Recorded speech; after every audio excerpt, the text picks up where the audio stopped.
Galera, eu sou o Jamison, certo? Sou o professor que vai lecionar a disciplina de revisão de física. E aqui eu estou mostrando o conteúdo que a gente vai estudar durante essa nossa jornada, durante a disciplina, certo?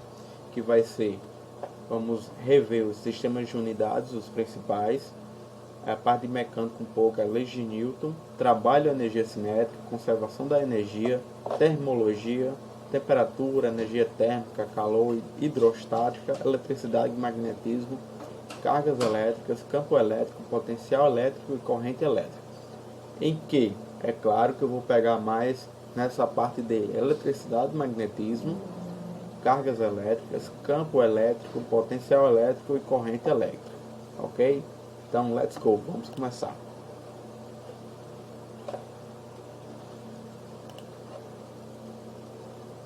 Vamos lá, falando um pouco sobre sistemas e unidades, né? As grandezas, padrões e unidades.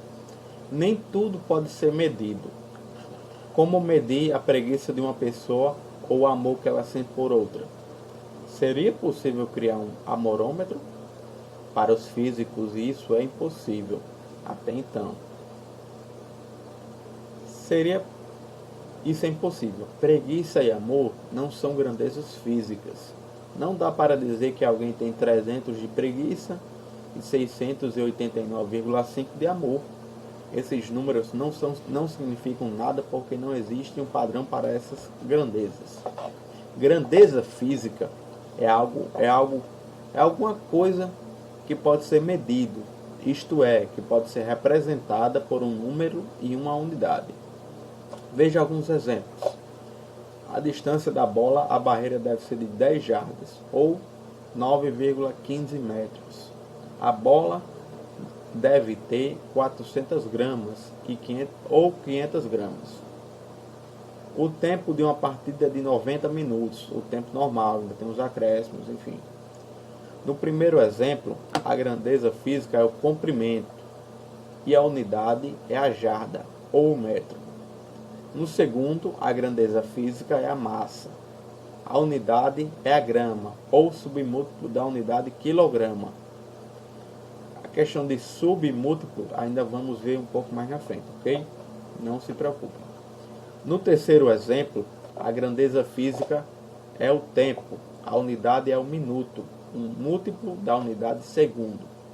Também essa parte de múltiplo e submúltiplo vamos ver mais na frente.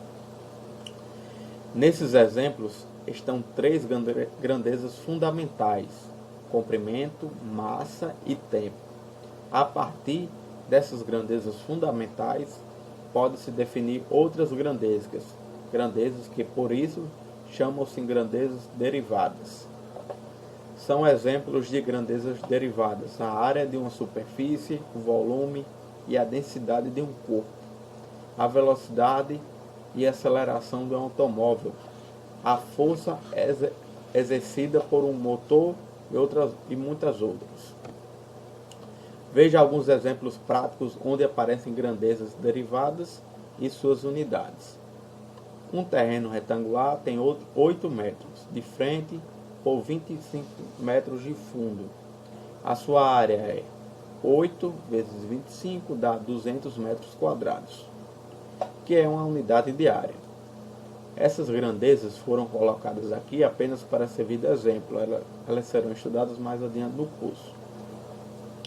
Uma lata de óleo de 900 centímetros cúbicos contém 720 gramas de óleo.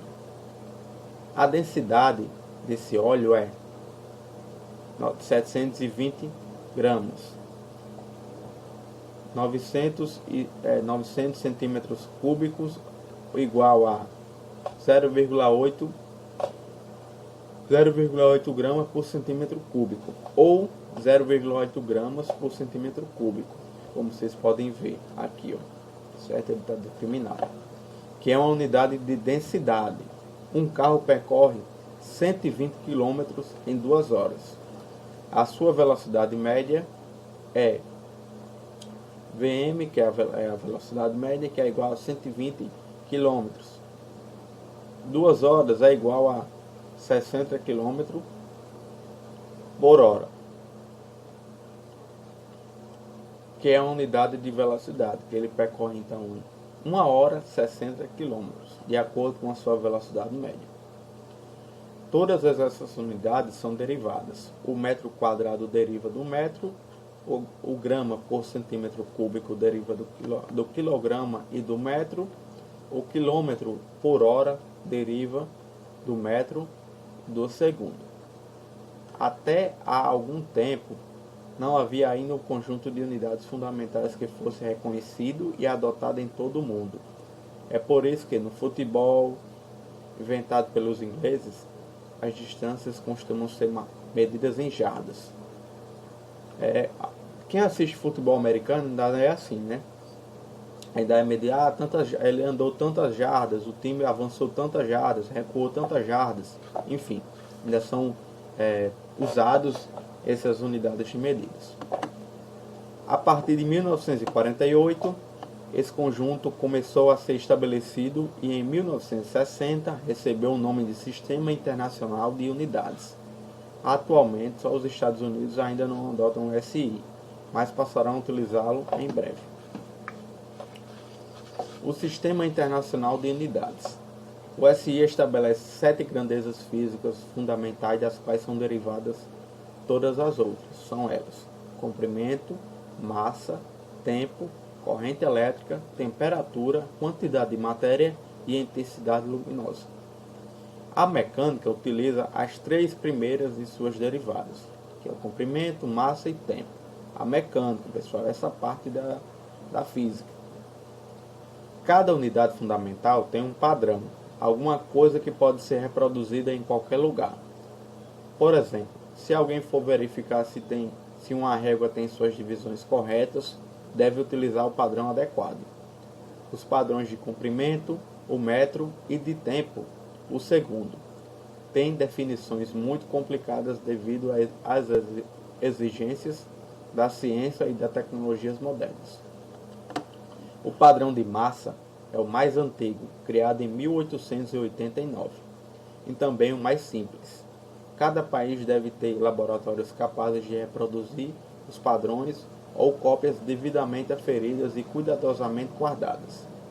No Brasil, essa tarefa é desempenhada pelo IMETRO, Instituto Nacional de Metrologia, Normalização e Qualidade Industrial, do Ministério da Indústria e do Comércio. Não é necessário saber essas definições, entretanto é importante saber que existem os padrões, as unidades fundamentais e derivadas de formas corretas de expressá-las. Por exemplo, aqui no quadro 1, está apresentando aqui 3 unidades fundamentais do SI: o comprimento, a massa e o tempo. Então, é só as unidades, né? Metro, quilograma, o segundo. E o seu símbolo, né? O M, o kg de quilograma e o S de segundo. Aqui, vocês quiserem, podem ler depois. Já no quadro 2, ele está apresentando algumas unidades derivadas do SI, que é a área, o volume, a velocidade, a aceleração e a densidade. O nome: metro quadrado, que é o nome das unidades. Metro quadrado, que é da área. Metro cúbico, que é do volume. Metro por segundo, que é da velocidade. Metro por segundo ao quadrado, que é da aceleração. E quilograma por metro cúbico, que é da densidade. E aqui está os símbolos dessas unidades, ok? Existem inúmeras unidades práticas ainda em uso devido ao costume ou às suas aplicações tecnológicas. Muitas dessas unidades, principalmente as de origem inglesa, tendem a desaparecer com o tempo e serem substituídas por unidades do SI. Por enquanto, elas ainda são muito usadas e é interessante conhecê-las. Algumas delas se encontram no quadro 3. Vamos ver.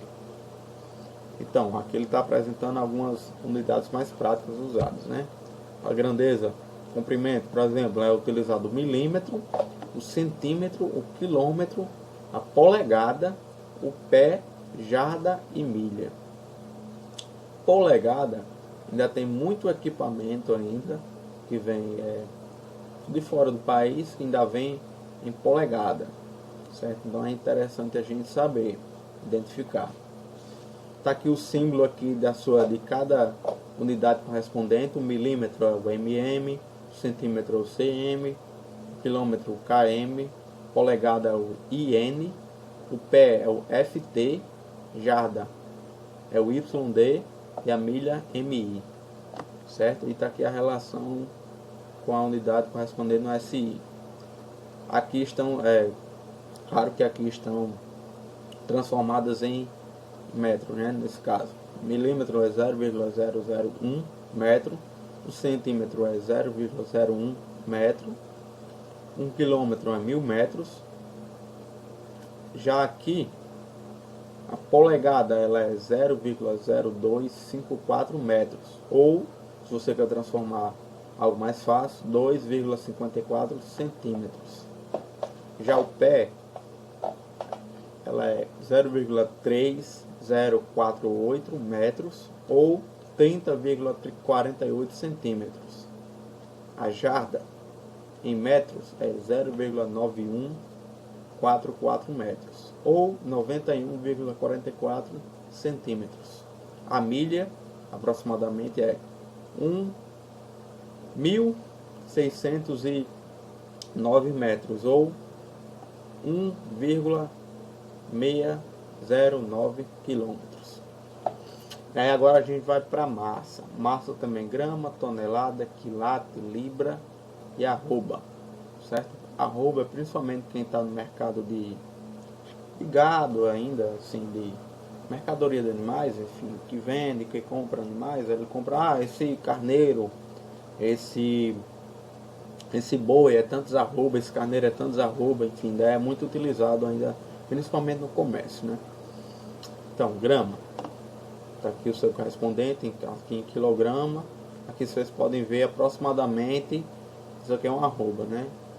Tem muita gente que acha 15 quilos, aproximadamente é 15 quilos, ok? O tempo, minuto, hora, dia, está aqui os seus correspondentes, 60 minutos ou 3.600 segundos. 24 horas corresponde a 86.400 segundos. A área, hectare ainda é muito usado ainda, principalmente quando você vai demarcar sua terra. Por exemplo, o agricultor X, ele tem tantos hectares. Aquela empresa tal tem tantos hectares plantados. Enfim, então ainda é muito usado a área, principalmente para áreas grandes, né? Então, um hectare é HA, que tem correspondente a 10.000 metros quadrados. Um alquere também, que não é bem pouco usado, tá? Representa isso aqui em hectare. Aí aqui é só transformar para cá. Volume, litros, que é o L respondente, metros cúbicos ou centímetros cúbicos. Como a gente pode ver aqui, velocidade, que pode ser quilômetro por hora, milha por hora, nó. Mais utilizado é o quilômetro por hora, como a gente utiliza mais. Então, eu queria falar só um pouco sobre algarismos significativos. Quando se trabalha com medidas, quase sempre aparece uma dúvida. Com quantos algarismos se escreve uma medida? Como assim? Vamos ver. Tente medir o diâmetro de um lápis. Que resultado você obteve? 7 mm, 7,1 mm ou 7,15 milímetros? Essa pergunta tem inúmeras respostas e todas podem estar certas. Então, o que eu queria falar aqui sobre a questão aí dos algarismos significativos é que quando a gente estiver fazendo, por exemplo, nossas atividades, eu vou falar para vocês, pessoal, vamos utilizar até tantas casas depois das vírgulas. Por exemplo, deu um número lá que deu 1,1, 2, 3, 4, 5. Não, pessoal, então vai até tantas casas depois da vírgula. Por exemplo, o número deu 7,1, 2, 3 e 4. Professor, quantas casas depois da vírgula? Aí eu vou dizer, Joãozinho, vai ser então 2 casas depois da vírgula. 2 casas, ok, professor. Então vai ser 7,1, 2, 7,12, ok? Ou se não, se tiver um número assim, quanto é que o número pode ter dado? 7,198. Professor, sei o que, eu posso utilizar também dos valores significativos? Pode. Como assim? Como é que você pode utilizar? Arredondando. Se o número dá 1, 9, 8, eu posso, professor, pode arredondar? Pode. Pode sim. Porque está bem perto do 2, que é o subsequente do 1, né?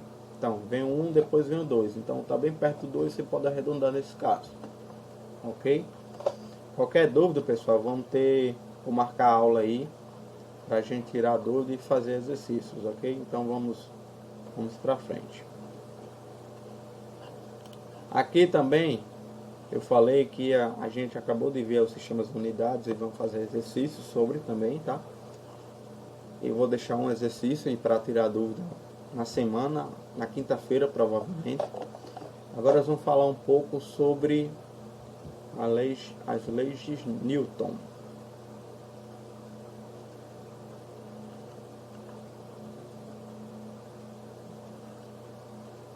Não, vamos falar um pouco sobre... Sim, a lei de Newton, é isso mesmo.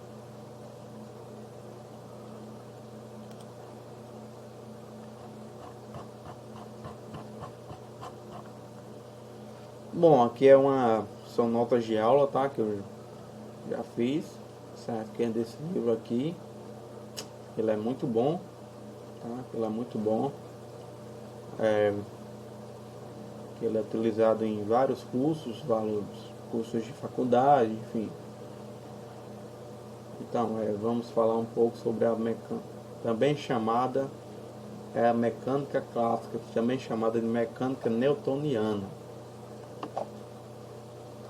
Primeira lei de Newton. Referenciais iniciais, vamos falar a massa. Também da segunda lei de Newton, que é a segunda lei de Newton, seus componentes, o diagrama do corpo livre. Vou falar um pouco também. Vamos com calma, vamos devagarzinho. Se tiver dúvida, professor, aí a gente marca uma aula. Vamos marcar uma aula essa semana ainda para tirar dúvidas e fazer exercício. Vamos falar sobre algumas forças especiais. Vamos lá. Mecânica newtoniana. Vimos que a física envolve o estudo dos movimentos dos objetos, como as acelerações, que são variações da velocidade. A física também envolve o estudo do que causa a aceleração dos objetos. A causa é sempre uma força, que pode ser definida em termos coloquiais, como um empurrão ou um puxão exercido sobre um objeto.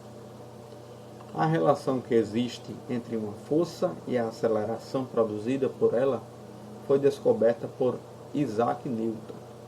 O estudo dessa relação, da forma como foi apresentado por Newton, é chamado de mecânica newtoniana ou mecânica clássica.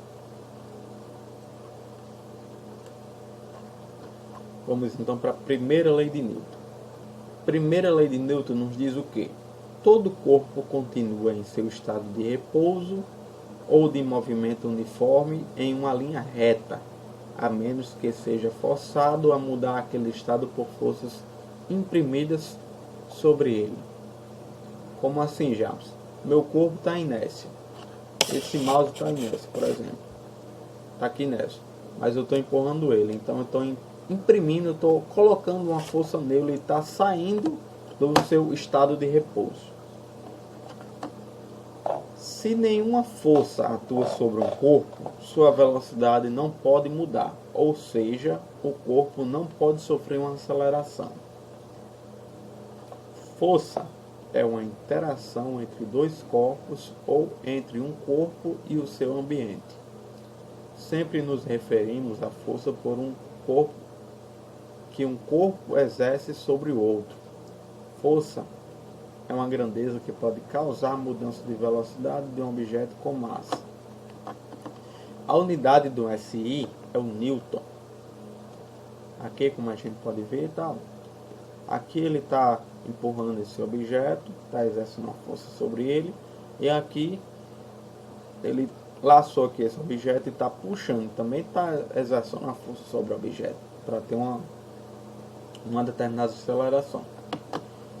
Força tem magnitude, direção, portanto tem magnitude e direção, e também tem sentido. Então é uma grandeza vetorial.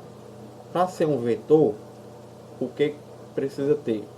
Magnitude ou intensidade, direção e sentido. E a força tem. Então ela é uma grandeza vetorial.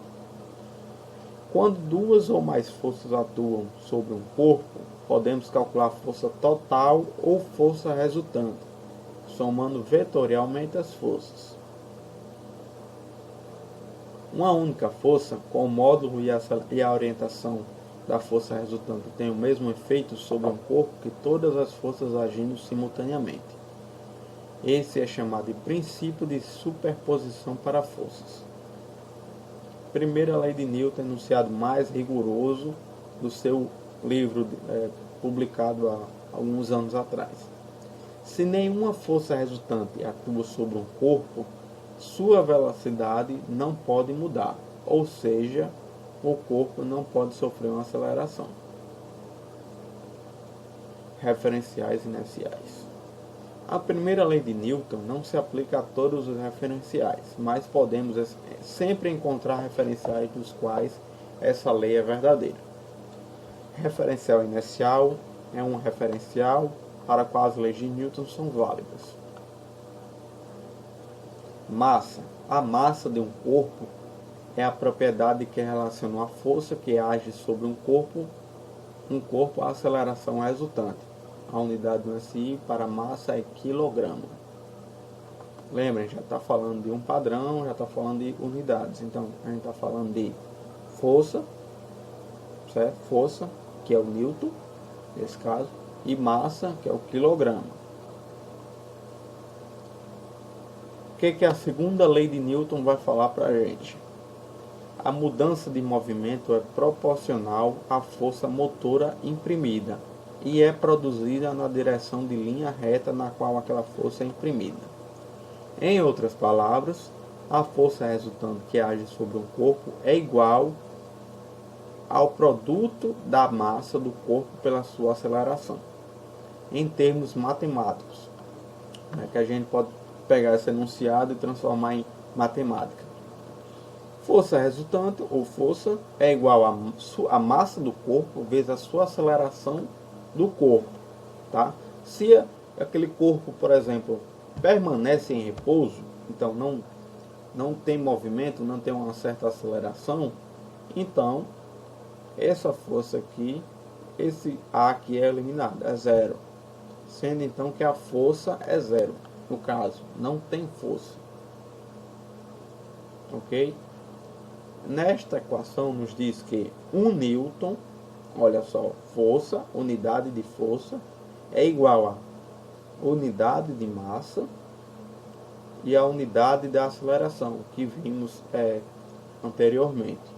Massa vezes, ou massa por segundo ao quadrado, que é igual a quilograma vezes massa por segundo. Desculpa, pessoal. Desculpa. Metro por segundo ao quadrado. Metro por segundo ao quadrado. Não é massa. Desculpa. A segunda lei de Newton, vamos falar também de alguns componentes. Como ela é uma força, nem sempre ela nem segue uma linha. Às vezes ela se exerce forças com angulações. Você não exerce força só na horizontal, certo? Que às vezes eu estou forçando aqui meu braço, então tá feita uma angulação aqui, ó, nessa parte aqui com meu dedo, ok? Então, para a gente descobrir quanto é a força resultante, a gente tem que manipular essas, como é que eu posso dizer? Manipular essa equação. Essa equação aqui. Essa equação é equivalente às 3 equações para os componentes. Uma para cada eixo do sistema de coordenadas. X, Y e Z. Quando a força é no eixo X, massa vezes aceleração no eixo X. Quando a força é no eixo Y, é metro, massa, né? Massa vezes aceleração no eixo Y. E massa vezes aceleração no eixo Z. O diagrama do corpo livre, também chamado DCL.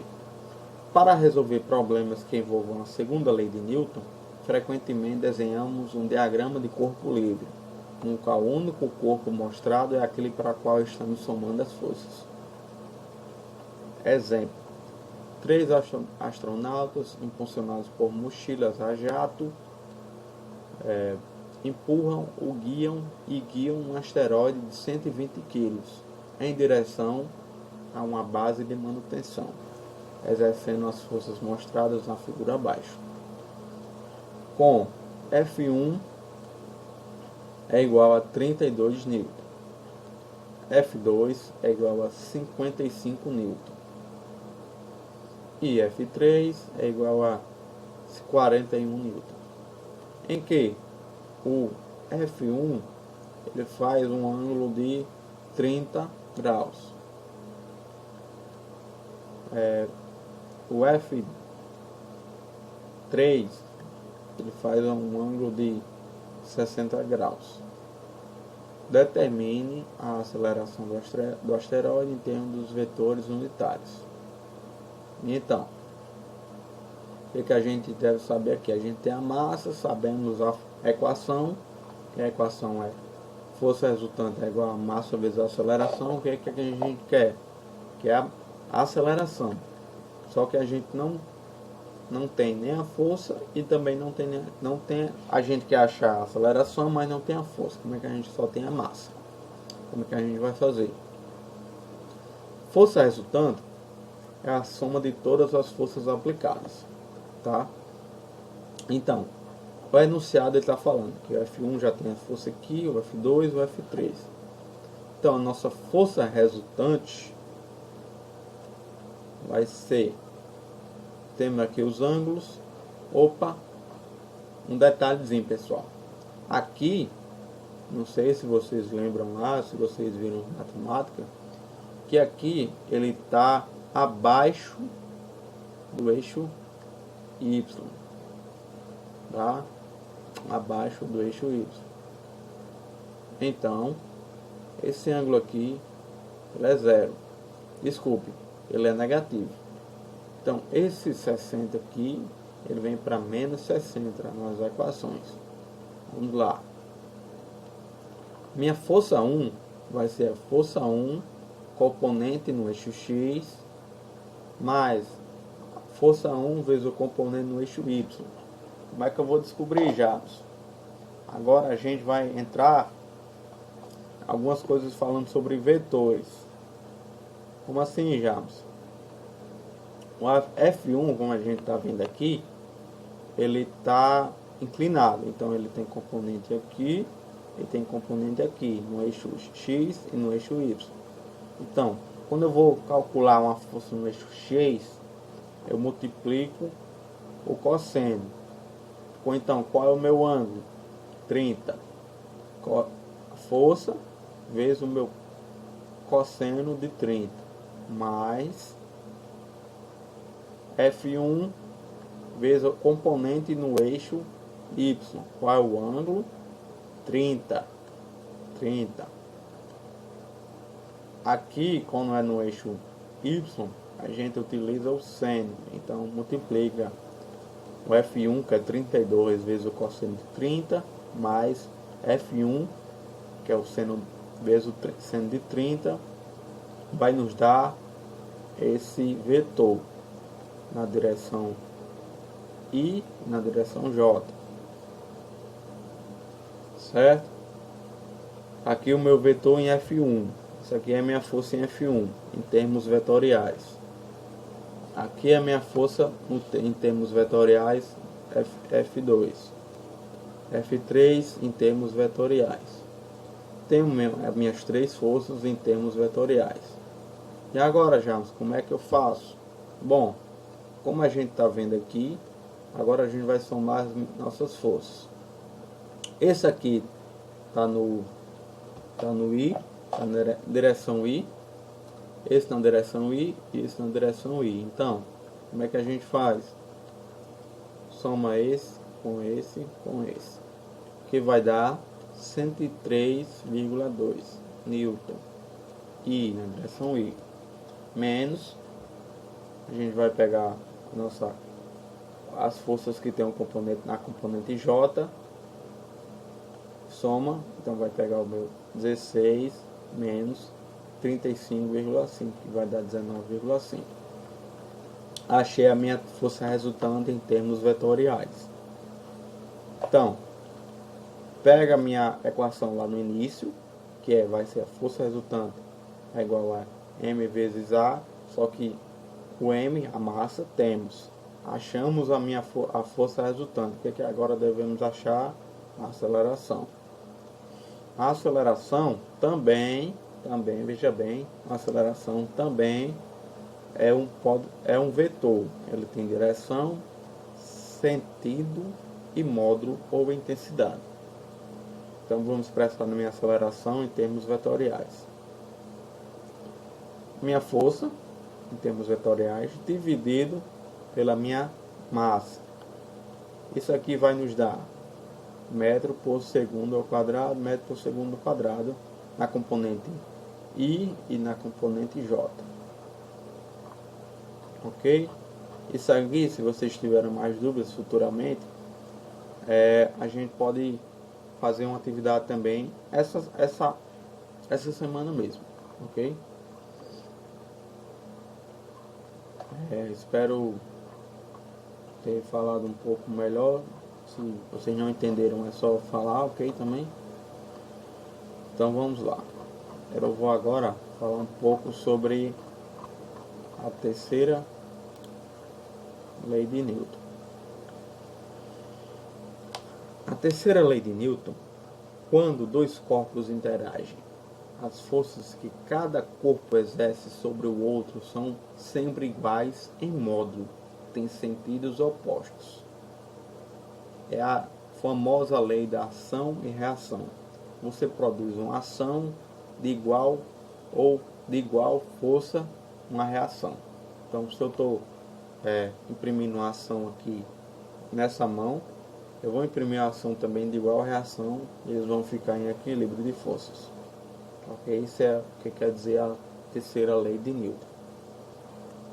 Podemos chamar as forças entre dois corpos que interagem de par de forças da terceira lei. Aqui ele deu um exemplozinho, tá? Chamou o livro aqui de L e a caixa aqui de C. Então, a força que o livro exerce na caixa é igual ao que a caixa exerce no livro, de mesma intensidade, só que de sentido diferente. Por isso que o sinalzinho de menos vem para cá.